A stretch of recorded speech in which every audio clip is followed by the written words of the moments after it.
Mpox declared global emergency.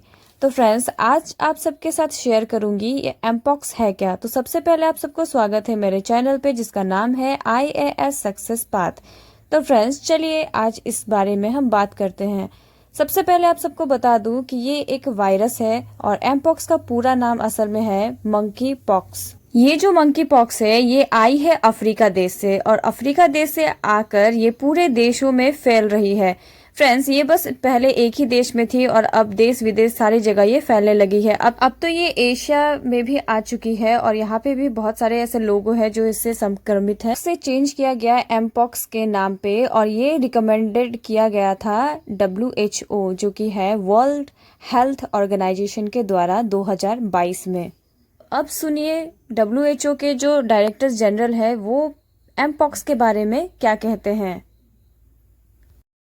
Mpox has been reported in the Democratic Republic of the Congo for more than a decade, and the number of cases reported each year has increased steadily over that period.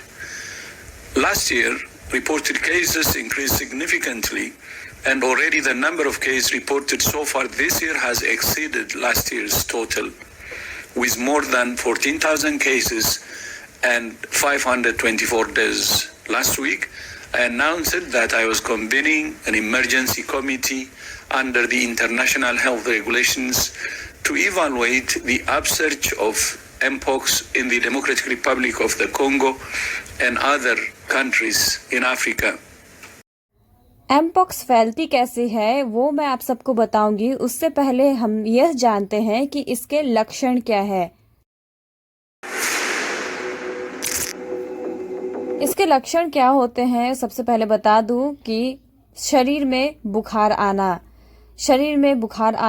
सिर में बहुत तेज दर्द रहना, ये भी एक लक्षण है एमपॉक्स के। सिर में दर्द, शरीर में दर्द, हमारे बदन के अलग अलग बॉडी पार्ट्स में पेन रहेगी, अकड़न रहेगी और साथ ही साथ सूखी खांसी, जो ड्राई कफ होती है, सूखी खांसी वो भी बहुत ज़्यादा होती है और शरीर में बहुत थकान सी लगेगी। थकान लगने का भी यही एक कारण होता है। We have so far in Africa 2 countries that we have reason to believe that there is community transmission, which are DRC and Burundi. For the other countries, though, you talk about Kenya, Uganda, and recently Cote d'Ivoire. It is isolated case, and so far we do believe that there is no community transmission. तो friends, अब बताते हैं कि क्या क्या reasons होती है, reason इसमें क्या होती है एमपॉक्स सबको बताऊंगी कि क्या रीजंस है। तो फ्रेंड्स, आजकल जो है महिलाएं और लड़कियां जाती है पार्लर में और पार्लर में बहुत सारे ऐसे आते हैं लोग जो अपना थ्रेडिंग करवाते हैं, वैक्स करवाते हैं और उसी जगह पे दूसरी महिला भी उसी जगह आकर और फिर वही चीज करवाती है। तो अगर कोई संक्रमित महिला अगर आ गई और उसी के चलते दूसरे को भी ये हो सकता है। और दूसरी प्लेस है टैटू शॉप।